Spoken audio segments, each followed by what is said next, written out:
Hai Study Mates, hari ini kita akan belajar IELTS Listening dengan topik Identify the Attitude and Tone of the Speaker. Bahan pembelajaran ini dibiayai oleh donatur Let's Study.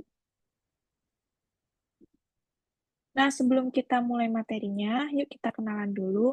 Nama aku Sasjika Adityas, biasa dipanggil Cika. Sebelumnya aku pernah ikut IELTS dan mendapatkan overall band 7,5, dan untuk listeningnya sendiri aku mendapatkan 9. Nah, sebelumnya aku merupakan lulusan Tilburg University dan Universitas Indonesia di International Undergraduate Program. Nah, untuk scholarship dan awards, aku pernah mendapatkan Holland Scholarship dari Dutch Ministry of Education, Culture and Science, dan juga Orange Tulip Scholarship dari Nuffic Neso, the Netherlands. Nah, apa sih yang akan teman-teman pelajari hari ini? So, we are going to learn how to identify the attitude and tone of the speaker. Nah, kalian akan mempelajari bagaimana untuk mengidentifikasi perilaku dan juga nada yang dipakai oleh speaker. Nah, yang pertama, understand what tone and attitude mean in spoken English. Kalian akan memahami apa itu tone and attitude di spoken English. Nah, yang kedua, kalian akan acknowledge what kind of tone of words are used. Jadi, kalian akan mengetahui kira-kira apa saja tone atau nada yang biasanya dipakai di IELTS listening dan juga kata-kata yang biasanya dipakai di IELTS listening. Yang ketiga adalah learn how to recognize them in IELTS listening. Kalian akan belajar untuk dengan praktis untuk mengetahui kira-kira tone yang digunakan di IELTS listening itu apa saja. Nah, sekarang kita masuk ke materialnya. Nah, yang pertama, why is this important? Kenapa sih kita penting untuk belajar ini?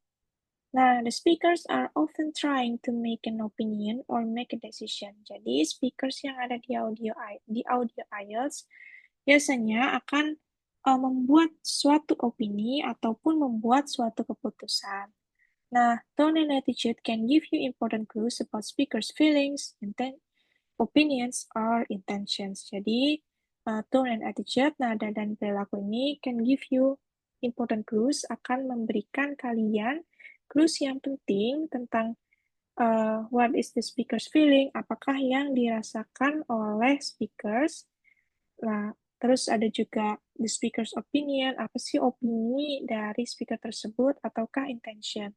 Nah, untuk feelings, apakah mereka excited or uncertain, apakah mereka bersemangat, ataukah merasa ragu, atau opinions, opini mereka tuh apa, apakah mereka setuju, approving, ataukah mereka doubtful, atau mereka ragu-ragu, atau uh, even critical. Critical itu berpikir secara kritis.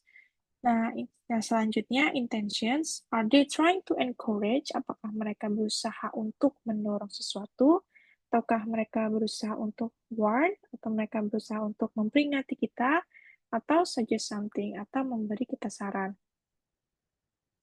Nah, by paying attention to the subtle cues can help you better understand the conversation and answer the question more accurately. Jadi, dengan memahami tone yang sedang digunakan oleh speakers akan membantu kita untuk menjawab pertanyaan dengan secara akurat. Itu ya teman-teman, mungkin lebih jelasnya akan dijelaskan di slide selanjutnya.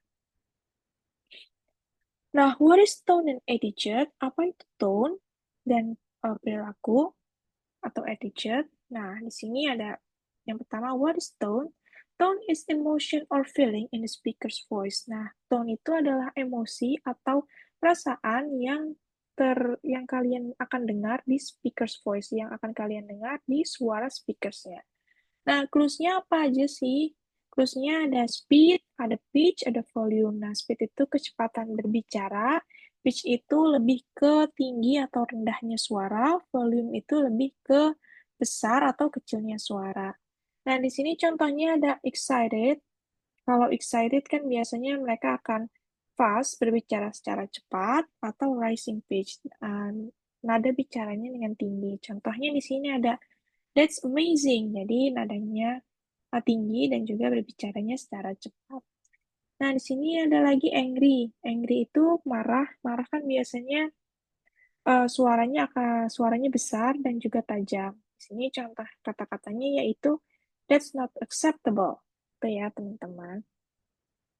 Nah, selanjutnya ada doubtful atau keraguan. Nah, clues-nya adalah hesitation. Mereka akan apa ya, ragu-ragu dalam menyatakannya. Nah, contoh kata-katanya itu di sini. I'm not sure that will work. Jadi, akan pelan dan juga mengatakannya dengan ragu-ragu gitu ya. Nah, di sini ada what is attitude? Apa itu attitude? Nah, attitude ini lebih ke the speaker's opinion or viewpoint. Jadi, opini atau pandangan dari speakersnya. Nah, ini akan diekspresikan, akan terlihat dari word choice, kata-kata yang digunakan, atau tone, atau nada yang digunakan. Gitu ya. Nah, contohnya di sini ada I guess it's okay. Nah, di sini lebih ke uncertain attitude, karena di sini juga ada kata-kata I guess. Jadi, lebih ke keraguan. Nah, yang kedua ada this policy is completely unnecessary.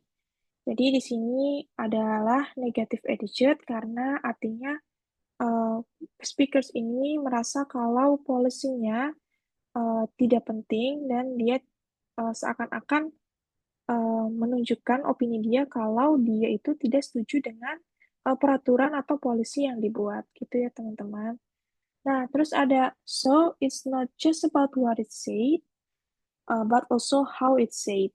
Jadi kalau misalnya teman-teman lihat di sini ada oke. Nah, biasanya kan oke itu artinya setuju ya. Tapi kalau misalnya tone-nya itu pelan dan ada tambahan kata-kata kayak I guess atau I think, nah itu menunjukkan kalau misalnya oke itu bukan menunjukkan positive attitude atau setuju, tapi lebih ke uncertain. Kayak gini ya contohnya. Oke, semoga bisa dapat dimengerti oleh teman-teman materinya.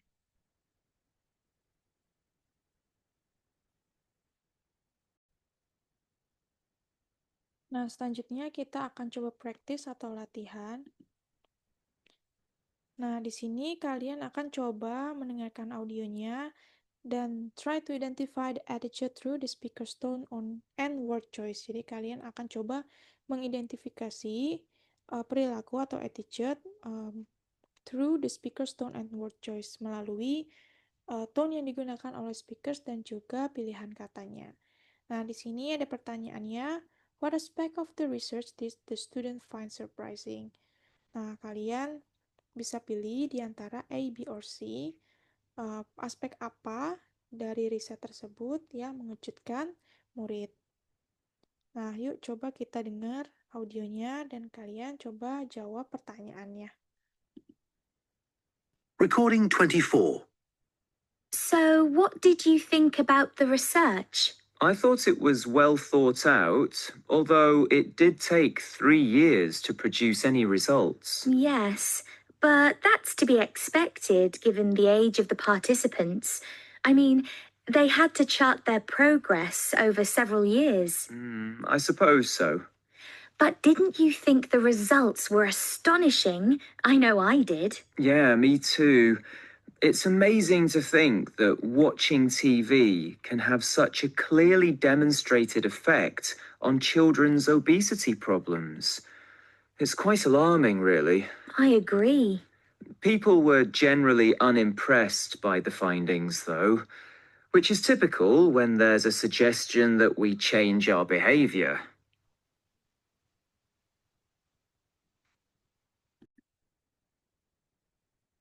Nah, untuk selanjutnya kita akan bahas untuk pertanyaannya. Nah, di sini tadi pertanyaannya adalah what aspect of the research did the students find surprising? Apa aspek dari riset ini yang mengejutkan para students, para murid? Nah, di sini A, the amount of time it took to achieve results. B, the reaction of the public research. And C, the findings that the research produced. Nah, di sini kalau kita lihat dari pembahasannya, nah, yang pertama A. A itu tadi the amount of time it took to achieve results. Nah, mari kita lihat di audio transkripnya. Nah, di sini bilang, so what did you think about the research? Apa yang, gimana pendapatmu tentang risetnya? I thought it was well thought out, although it did take 3 years to produce a new result.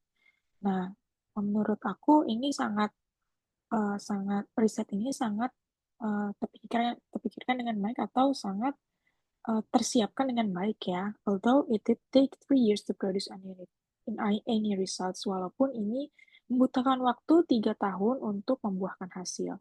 Nah, dia bilang lagi, yes, but that's to be expected given the age of the participants. Therefore, karena di sini dibilang it is to be expected, ada kata it is to be expected, atau yang artinya adalah, oh, aku sudah mengira kalau itu hasilnya akan lama, dikarenakan umur dari partisipansnya, gitu ya. Karena dia harus, they had to chart their progress over several years. Jadi mereka harus memantau progresnya selama beberapa tahun. Tuh, jadi karena di sini ada kata-kata to be expected, jadi it's not surprising. Therefore, untuk the amount of time yang 3 years tadi itu, the amount of time it took to achieve results, itu salah ya teman-teman. Jadi yang A itu salah. Yang B sekarang. The reaction of the public research.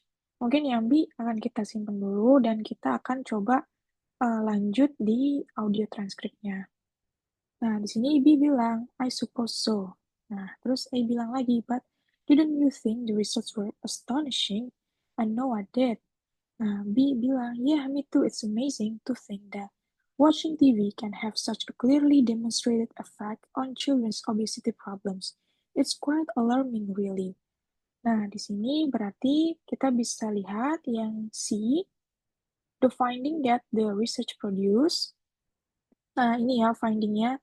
Jadi, findingnya itu adalah watching TV can have such a clearly demonstrated effect on children's obesity problem. Jadi, menonton TV mempunyai efek kepada problem obesitas yang terjadi pada anak-anak. Nah, karena di sini ada kata-kata A bilang, didn't you think the results were astonishing? Nah, astonishing ini artinya sama dengan surprise ya, teman-teman. Artinya sama dengan kalau misalnya menyatakan bahwa hasil daripada survei ini mengejutkan. Nah, di sini juga B bilang, yeah, me too, it's amazing. Nah, ini juga adalah kata-kata untuk menunjukkan kalau result dari research tersebut mengejutkan. Nah, berarti yang benar di sini jawabannya adalah C. Karena di sini pakai kata-kata astonishing dan juga kata amazing. Nah, untuk selanjutnya, kalau kita lihat yang B, the reaction of the public research. Nah, di sini kita lihat, sini A bilang, I agree, aku setuju. Nah, B bilang, people were generally unimpressed by the findings too, which is typical when there is a suggestion that we change our behavior. Nah, di sini kan, di sini terkait dengan reaction of the public research ya. Jadi, reaksi dari orang-orang terhadap hasil dari risetnya. Nah, di sini Bi bilang kalau people itu, orang-orang itu tidak terlalu surprising, tidak terlalu impressed, tidak terlalu merasa kalau risetnya itu menyenangkan. Nah, hasil risetnya itu menyenangkan. Nah, which is typical. Typical ini menyatakan kalau B itu merasa kalau people unimpressed itu adalah sesuatu yang sudah mereka duga. Jadi itu adalah sesuatu yang sudah tipikal. Jadi karena di sini ada kata-kata typical, jadi it's not surprising for students, right? Nah, jadi untuk yang B, jawabannya wrong, gitu ya. Nah, tadi untuk tone-nya, kalian dengarkan kalau di astonishing, tadi A ngomongnya itu memakai high pitch ya, jadi kayak nadanya lebih tinggi dibanding ketika berbicara yang lain karena dia untuk menyatakan kalau dia surprise with the results. Itu ya. Oke, teman-teman, semoga penjelasan ini dapat dimengerti.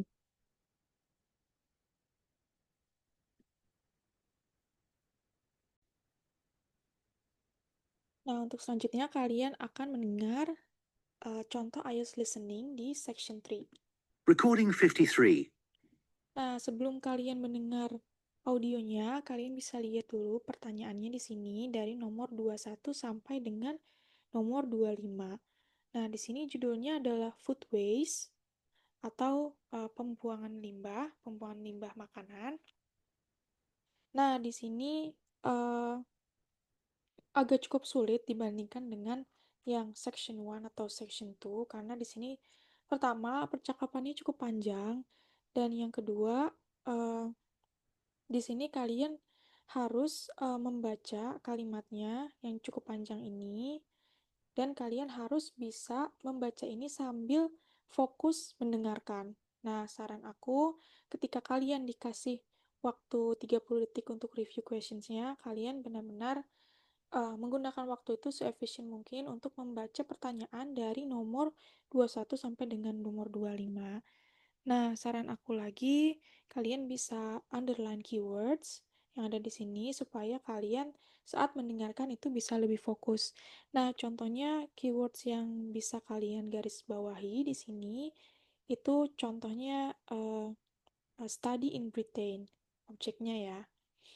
Nah, di sini juga misalnya di nomor 22, the speakers agree that food waste report should emphasize the connection between carbon dioxide emissions. Nah, kalian bisa underline, bisa kalian garis bawahi carbon dioxide emissions. Nah, kalian nanti jadinya bisa lebih fokus untuk mendengarkan ketika speakersnya itu berbicara tentang carbon dioxide emissions. Nah, kalau misalnya kalian ada ketinggalan satu nomor, kira-kira kalian harus tetap fokus kepada audionya, karena kan audionya memang cuma diputar satu kali. Nah, jangan sampai karena kalian panik, kalian kelewatan untuk nomor-nomor selanjutnya nih, kan nanti poinnya juga sayang gitu ya. Nah, sekarang kita coba dengarkan untuk nomor 21 sampai dengan nomor 25. You will hear two students discussing a presentation they are going to give. First, you have some time to look at questions 21 to 25.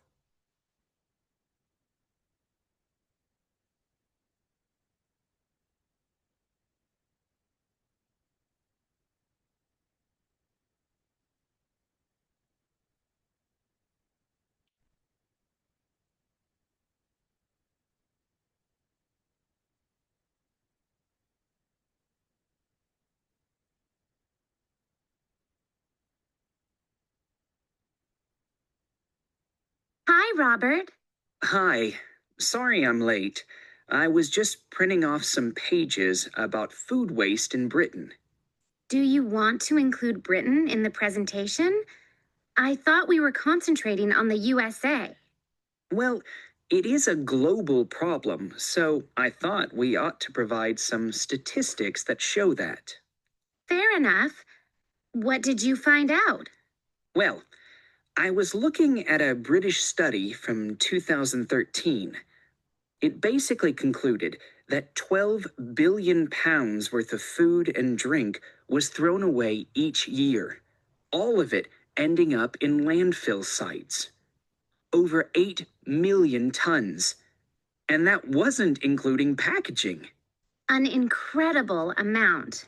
Yes, and they were only looking at what households threw away. So there's no information about restaurants and the catering industry. But one thing the study did investigate was the amount of milk and soft drinks that were wasted. And I think it was probably quite unique in that respect. Interesting. You know, in the other European reports I've read, There's one thing they have in common when they talk about carbon dioxide emissions. I know what you are going to say. They never refer to the fuel that farms and factories require to produce the food and the carbon dioxide that releases. Exactly. We could really cut down on carbon emissions if less food was supplied in the first place. To my mind, the reports talk too much about the carbon dioxide produced by the trucks that deliver the fresh goods to the shops and take the waste away. They forget about one of the key causes of carbon dioxide. Absolutely. If the reports are actually going to be useful to people, they need to be more comprehensive. Who do you mean by people? Well, the government, industries, people making television programs. Have you seen any documentaries about food waste? Not that I remember. My point exactly. These days, they all seem to be focusing on where your meat, fruit, and vegetables are sourced from. We're being encouraged to buy locally, not from overseas. That's probably a good thing, but I'd still like to see something about waste. Yes, it's the same with magazine articles. It's all about fat and sugar content and the kind of additives and coloring in food, but nothing about how it reaches your table and what happens after it ends up in the bin. Well, we've only got 15 minutes for this presentation, so I think we'll have to limit what we say about the consequences of food waste. What do we want to concentrate on? Well, I know some of the other presentations are looking at food and farming methods and what they do to the environment. So I think we'll avoid that. And the fact that in some countries, people can't afford the food grown on their own farms. That was covered last term. Okay, we don't want to repeat stuff. What concerns me above all else is that in a recession, governments should be encouraging business to find ways to cut costs. Apparently, supermarkets in the USA lose about 11% of their fruit to waste. That's throwing money away. All right, we'll focus on that problem. It should get the others' attention anyway. Now, how do you want to begin the presentation? Let's not start with statistics, though, because that's what everybody does. I agree. How about we give the other students a set of questions to answer about what they suspect they waste every day? I'm fine with that. Probably a better option than showing pictures of landfill sites. It'll be more personalized that way. All right. Now let's start. Recording 53.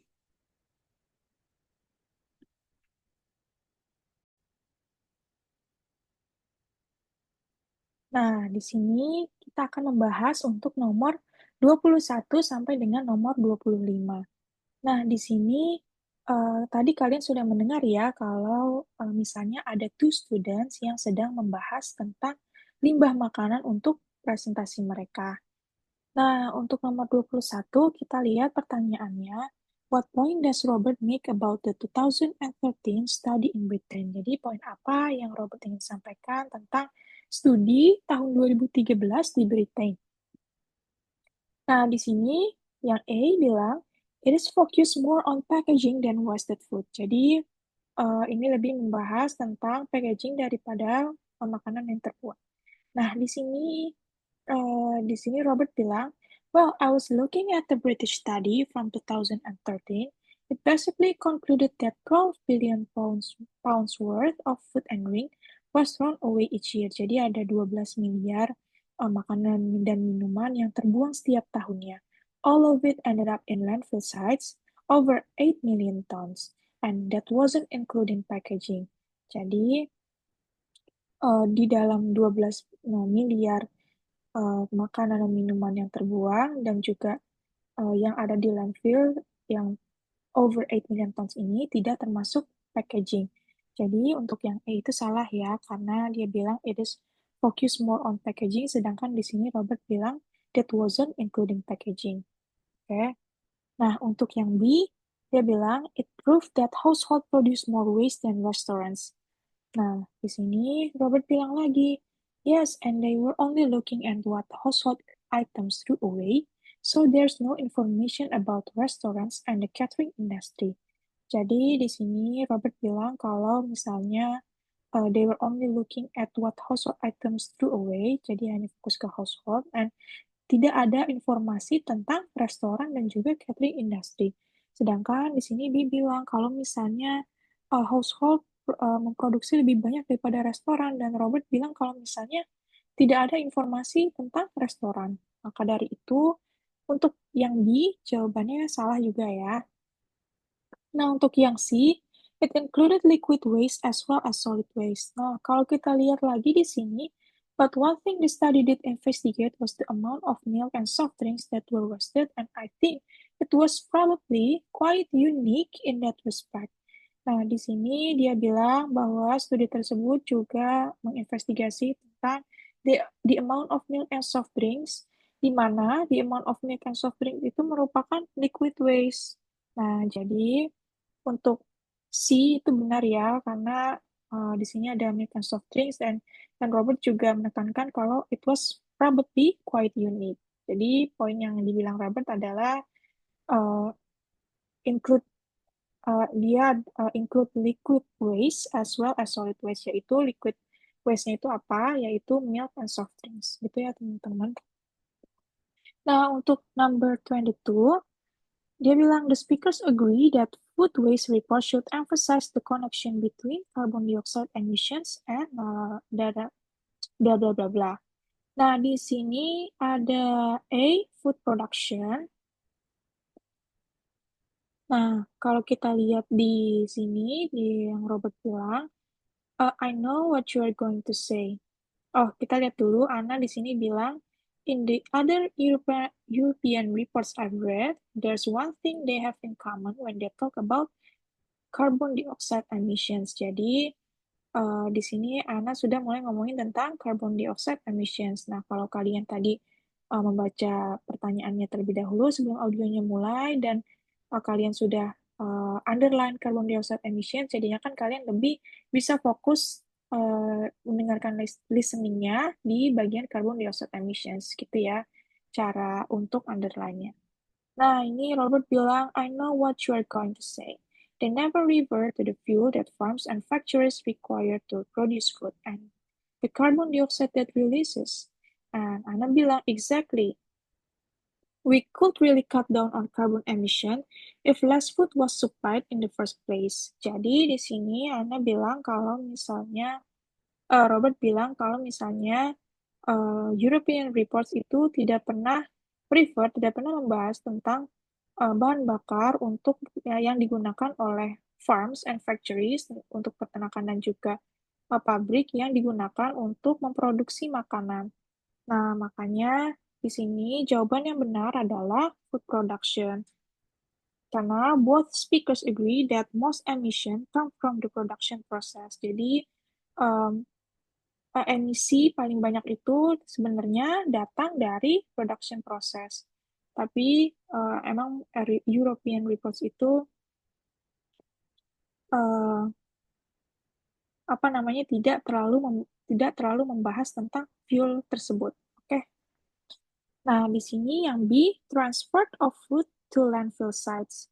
Nah, sebenarnya yang B dan C ini mirip-mirip ya, jadi tentang transportasi atau distribusi tentang food production-nya. Makanya jawabannya di sini, to my mind, the report talks too much about the carbon dioxide produced by the trucks that deliver the fresh good to the shops and take the waste away. They forget about one of the key cause of carbon dioxide. Nah, di sini dua-duanya salah karena dua-duanya sudah terlalu is too emphasized in the European reports. Jadi karena mereka reportsnya itu terlalu banyak membicarakan tentang carbon dioxide yang diproduksi ketika trucks ini untuk mengantarkan makanan yang fresh ke toko dan take the waste away. Gitu ya teman-teman. Jadi ini lebih ke transportation dan distribution ini sama karena mereka terlalu dibahas di European Reports itu. Sedangkan yang seharusnya di-emphasize itu adalah yang food production ini. Itu ya teman-teman. Semoga dapat dimengerti untuk pembahasan nomor 21 dan nomor 22.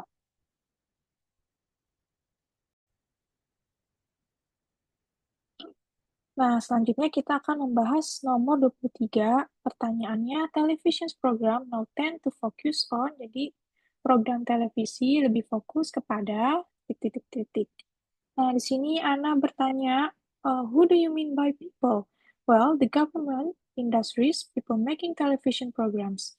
Have you seen any documentaries about food waste? Apakah kamu pernah melihat any documentaries tentang limbah makanan? Nah, Ana bilang, not that I remember. Nggak inget sih. Terus Robert bilang, my point exactly. These days, they all seem to be focusing on where your meat, fruit, and vegetables are sourced from. We're being encouraged to buy locally, not from overseas. Nah, di sini kita lihat dari pilihan jawabannya. Ada nutritional value of food products, terus ada the origin of food products, and the chemicals found in food products. Nah, kalau dilihat dari sini, yang menjadi poin di television programs itu adalah source dari makanan yang kita makan. Dan kita didorong untuk membeli produk lokal dibandingkan produk dari overseas atau dari luar negeri. Nah, di sini berarti jawaban yang benar itu adalah yang B. Nah, untuk yang A sama C, kalau kita lihat lagi di sini, Ana bilang, yes, it's the same with magazine articles. It's all about fat and sugar content.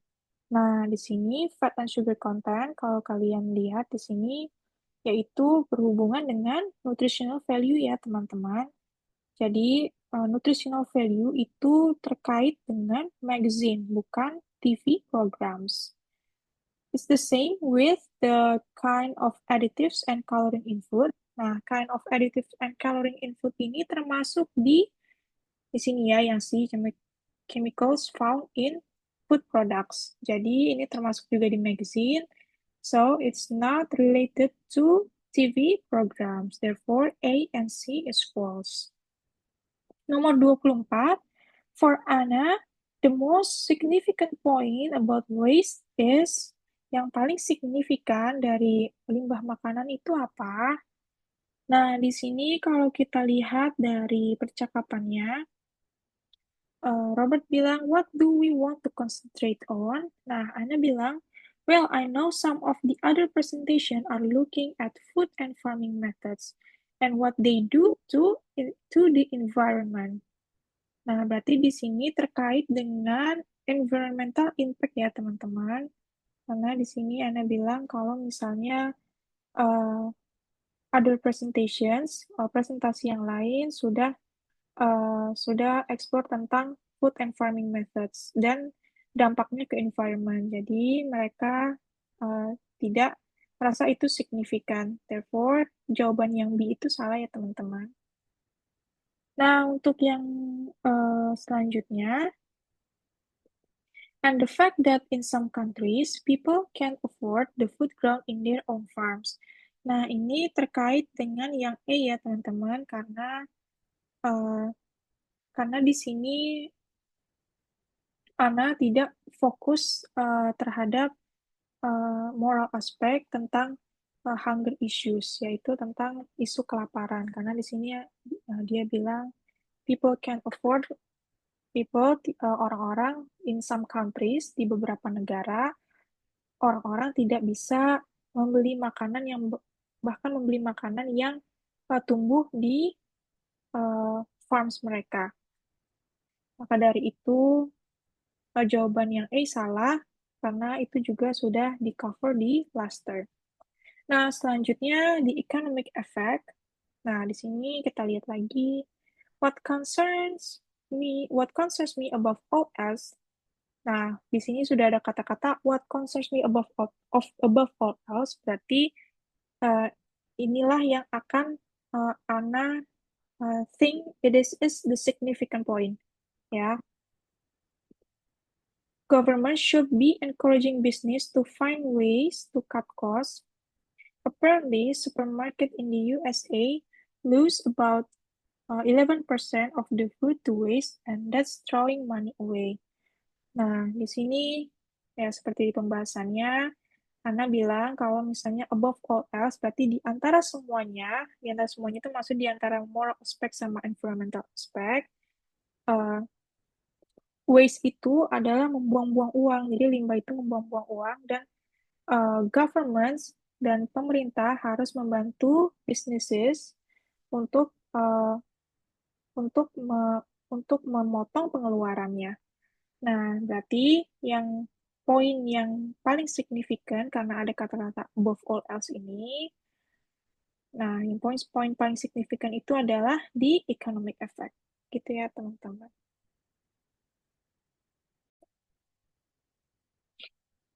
Nah, selanjutnya kita akan membahas nomor 25. Anna and Robert decide to begin their presentation by Anna dan Robert akan memulai presentasi mereka dengan titik-titik-titik. Nah, kita lihat dulu yuk di sini transkripnya. Now, how do you want to begin the presentations? Nah, ini cocoknya dengan pertanyaannya. Begin their presentations. Let's not start with statistic though, because that's what everyone does.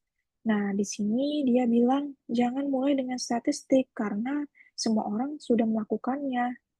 Nah, di sini kalau kita lihat dari pilihan jawabannya ada yang B nih, providing statistical evidence. Nah, karena Robert bilang let's not start with statistics, jadi jawaban yang B salah ya. Nah, terus Anna bilang, I agree.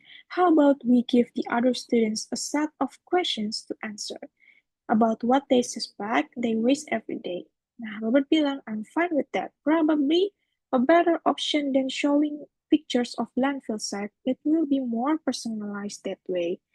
Nah, di sini untuk tadi kan B sudah dicoret ya. Nah, sekarang untuk yang A sama C. Nah, Ana tadi suggest ke Robert kalau misalnya kita giving out set of questions, mereka memberikan pertanyaan untuk dijawab oleh students lain tentang what they suspect they waste every day. Nah, di sini berarti pilihannya yang handing out a questionnaire ya. Nah, terus Robert di sini setuju, I'm fine with that. Probably a better option than showing pictures of landfill sites. Nah, di sini Robert setuju dan menurut dia lebih baik daripada showing pictures of landfill sites. Nah, di sini berarti jawaban yang benar itu adalah yang A, karena Robert setuju dan Robert bilang kalau ini lebih baik dibanding showing image of landfill site. Landfill site itu sama dengan wasted food ya, teman-teman. Therefore, jawaban yang benar adalah yang A, gitu. Oke, semoga untuk nomor 21 sampai 25 pembahasannya dapat dipahami oleh teman-teman.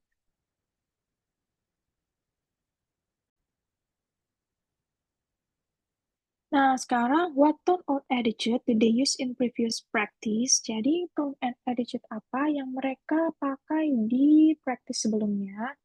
Nah, ini Ana, contohnya dia ada bilang tadi ya, fair enough. Nah, itu tuh tanda untuk menunjukkan setuju dengan ide yang Robert berikan.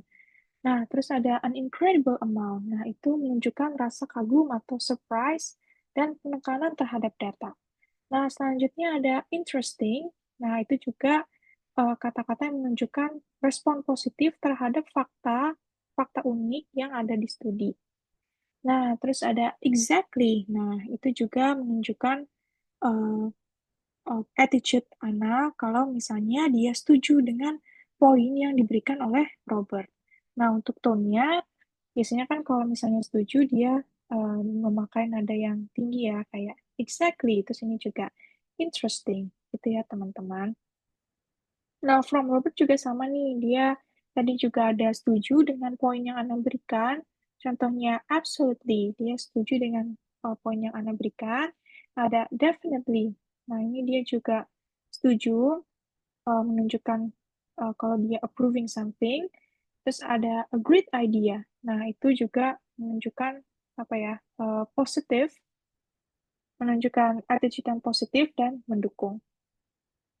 Nah, gitu untuk tone and attitude yang mereka pakai di practice sebelumnya.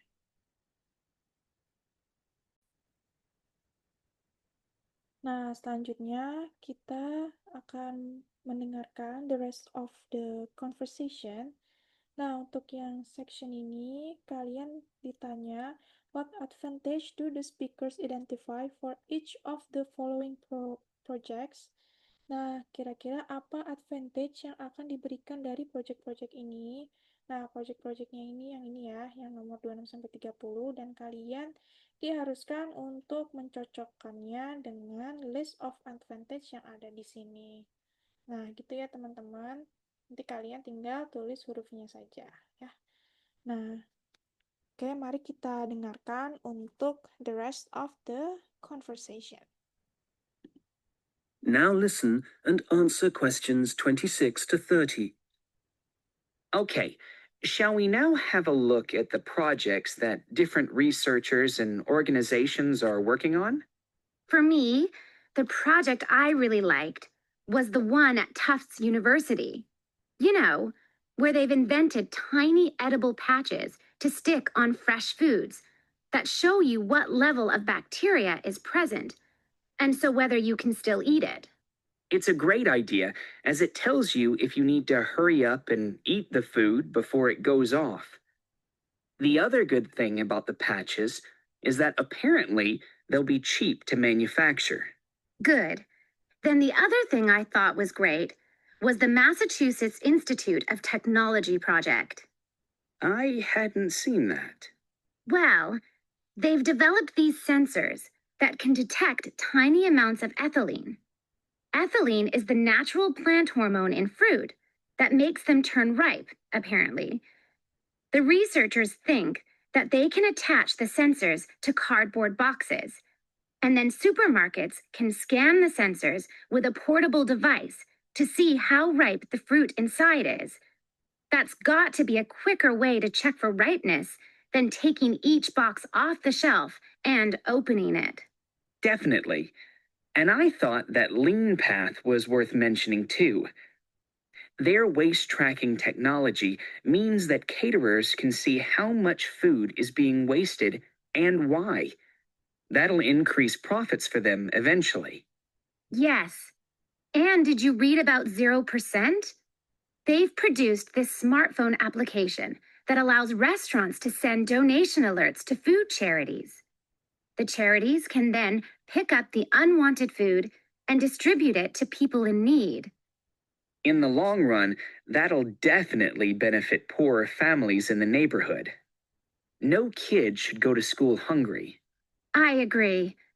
And I read that quite a few local governments in the USA are thinking about introducing compulsory composting in their states.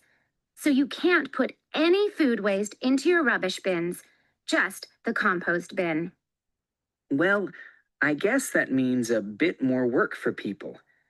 I mean, they have to separate the organic and inorganic waste themselves before they take it out to the compost bin, and you know how lazy some people are. But I guess if we all start composting, we'd be doing something positive about the problem of food waste ourselves, rather than relying on the government to sort it out. Having said that, not everyone has a garden, so That is the end of section 3. You now have half a minute to check your answers.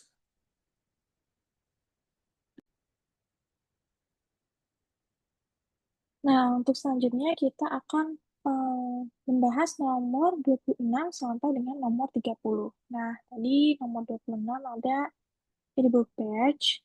Nah, kalau kita lihat di sini, itu dibahas oleh Anna di sini. They have invented tiny edible patches stick on fresh food that show you what level of bacteria is present, so whether you can still eat it.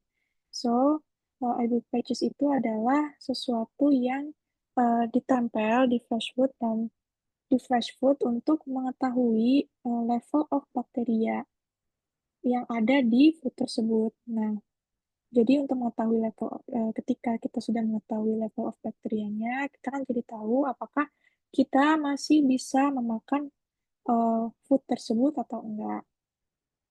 Nah, di sini Robert bilang, it's a great idea as it tells you if you need to hurry up and eat the food before it goes off. Jadi, itu akan memberitahu kita untuk cepat-cepat memakan makanannya sebelum makanan itu terbuang. Nah, the other good thing about the patches is that apparently they will be cheap to manufacture. Nah, di sini dia bilang itu akan murah untuk diproduksi. Nah, makanya untuk nomor 26 yang edible patch itu adalah yang G, yaitu cheap to manufacture. Itu ya, teman-teman. Nah, untuk number 27, nah di sini Ana membahas kalau misalnya ada sensor yang bisa mendetek jumlah kecil dari etilen. Nah, etilen ini adalah hormon dari tumbuhan yang ada di hormon yang ada di buah-buahan untuk membuat mereka matang, gitu ya, teman-teman. Nah, di sini ada dia bilang kalau misalnya ripeness sensor itu akan menjadi a quicker way to check for ripeness. Jadi, jawabannya yaitu yang A, yaitu save time akan membuat, karena dia akan membuat lebih cepat untuk mengecek kematangan dari buahnya, gitu ya teman-teman. Nah, untuk 28, yaitu waste tracking tag. Nah, di sini Robert membahas their waste tracking tag technology means that caterers can see how much food is being wasted and why. Nah, di sini Robert membahas tentang waste tracking technology. Kalian tidak harus mengerti semua kata-katanya, tapi di sini ada poin pentingnya yaitu that will increase profits for them eventually. Nah, that will increase profits yaitu which means yaitu akan membuat uang mereka semakin banyak kan. Nah, di sini makanya jawabannya itu adalah D yang make money. Untuk number 29, di sini dibahas oleh Ana tentang smartphone application that allows restaurant to send donation alerts to food charities. The charities can then pick up the unwanted food and distribute it to people in need. Jadi, ada suatu aplikasi smartphone yang dapat digunakan oleh restoran tentang jadi misalnya restoran itu punya leftover food dan itu bisa didonasikan ke charities gitu ya. Nah, di sini berarti kan bisa membantu local communities. Makanya jawabannya itu yang C. Nah, di sini nomor 30. Nah, di sini dibahas oleh Ana. And I read that quite a few local governments in the USA are thinking about introducing compulsory composting in their state. So you can put any food waste in your rubbish bins, just the compost bin. Nah, di sini Robert berpendapat bahwa, well, I guess that means a bit more work for people. I mean, they have to separate their organic and inorganic waste themselves. Nah, mereka karena di sini ada program composting, nah mereka harus separate, mereka harus memisahkan sampah yang organik dan inorganik. Nah, di sini dia juga bilang, if we all start composting, we would be doing something positive about the problem of food waste ourselves. Jadi, mereka akan membuat sesuatu yang positif karena mereka bisa untuk tidak mengandalkan pemerintah dan mereka dan orang-orang tersebut dapat memisahkan sampah mereka sendiri antara yang organik dan inorganik. Jadi di sini jawabannya adalah yang encourage responsibility. Itu ya teman-teman. Semoga untuk nomor 26 sampai 30 dapat dipahami.